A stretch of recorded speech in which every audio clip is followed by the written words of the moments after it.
बिस्मिल्लाहिर्रहमानिर्रहीम। कल रात एक ऐसा वाक़या हुआ जिसने ज़िंदगी के कई पहलुओं को छू लिया। करीब शाम के 7 बजे होंगे, मोबाइल की घंटी बजी। उठाया तो उधर से रोने की आवाज़ आई। मैंने चुप कराया और पूछा कि भाभी जी आखिर क्या हुआ। उधर से आवाज़ आई, आप कहाँ हैं और कितनी देर में आ सकते हैं। मैंने कहा आप परेशानी बताएं और भाई साहब कहाँ हैं और माँ किधर हैं, आखिर हुआ क्या है। लेकिन उधर से सिर्फ एक ही रट कि आप फ़ौरन आ जाइए। मैंने उसे मुतमईन करते हुए कहा कि 1 घंटा लगेगा पहुंचने में। जैसे तैसे घबराहट में पहुंचा, देखा कि भाई साहब जो हमारे जज दोस्त हैं सामने बैठे हुए हैं। भाभी जी रोना चीखना कर रही हैं। 12 साल का बेटा भी परेशान है और 9 साल की बेटी भी कुछ कह नहीं पा रही। मैंने भाई साहब से पूछा कि आखिर क्या बात है। भाई साहब कुछ जवाब नहीं दे रहे थे। फिर भाभी जी ने कहा, ये देखिए तलाक के कागजात कोर्ट से तैयार करके लाए हैं, मुझे तलाक देना चाहते हैं। मैंने पूछा ये कैसे हो सकता है, इतनी अच्छी फैमिली है, 2 बच्चे हैं, सब कुछ सेटल्ड है। पहली नज़र में मुझे लगा कि ये मजाक है, लेकिन मैंने बच्चों से पूछा दादी किधर हैं। तो बच्चों ने बताया पापा उन्हें 3 दिन पहले नोएडा के ओल्ड एज होम में शिफ्ट कर आए हैं। मैंने नौकर से कहा मुझे और भाई साहब को चाय पिलाओ। कुछ देर में चाय आई। भाई साहब को मैंने बहुत कोशिश की चाय पिलाने की, मगर उन्होंने नहीं पी और कुछ ही देर में वो मासूम बच्चे की तरह फूट फूट कर रोने लगे और बोले मैंने 3 दिनों से कुछ भी नहीं खाया है। मैं अपनी 61 साल की माँ को कुछ लोगों के हवाले कर आया हूँ। पिछले साल से मेरे घर में माँ के लिए इतनी मुसीबतें हो गईं कि बीवी ने कसम खा ली कि मैं माँ जी का ध्यान नहीं रख सकती।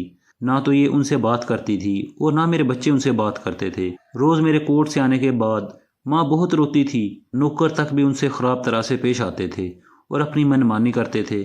माँ ने 10 दिन पहले बोल दिया था तू मुझे ओल्ड एज होम में डाल दे। मैंने बहुत कोशिश की कि पूरी फैमिली को समझाने की, लेकिन किसी ने माँ से सीधे मुंह बात तक नहीं की। जब मैं 2 साल का था तब अब्बू इंतकाल कर गए थे। माँ ने दूसरों के घरों में काम काज करके मुझे पढ़ाया, इस काबिल बनाया कि मैं आज एक जज हूँ। लोग बताते हैं कि माँ दूसरों के घर काम करते वक्त कभी भी मुझे अकेला नहीं छोड़ती थी। इस माँ को मैं आज ओल्ड एज होम में छोड़ आया हूँ। मैं अपनी माँ की एक एक दुख को याद करके तड़प रहा हूँ जो उन्होंने सिर्फ मेरे लिए उठाए थे। मुझे आज भी याद है जब मैं मैट्रिक का इम्तहान देने वाला था, माँ मेरे साथ रात रात भर बैठी रहती थी। एक बार जब मैं स्कूल से घर आया तो माँ को बहुत ज़बरदस्त बुखार में मुब्तला पाया। पूरा जिस्म गर्म और तप रहा था।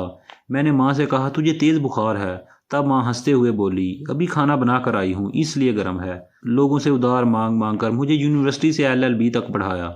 मुझे ट्यूशन तक ना पढ़ाने देती थी, कहीं मेरा वक्त बर्बाद ना हो जाए।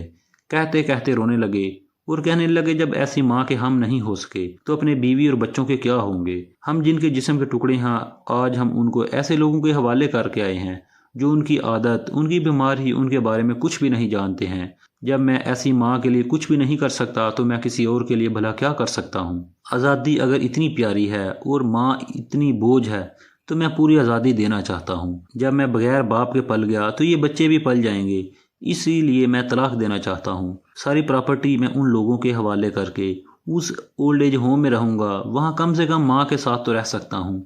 और अगर इतना सब कुछ करने के बावजूद माँ ओल्ड एज होम में रहने के लिए मजबूर है तो एक दिन मुझे भी आखिर जाना ही पड़ेगा।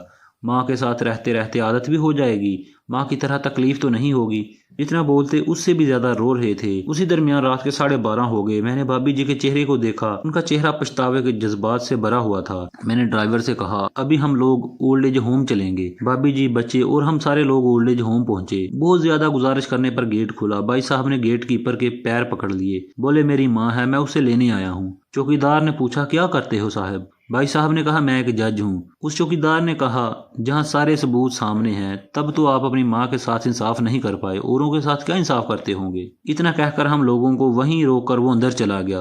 अंदर से एक औरत आई जो वार्डन थी। उसने बड़े जहरीले अल्फाज में कहा 2 बजे रात को आप लोग ले जाके कहीं उसे मार दें तो मैं अल्लाह ताला को क्या जवाब दूंगी।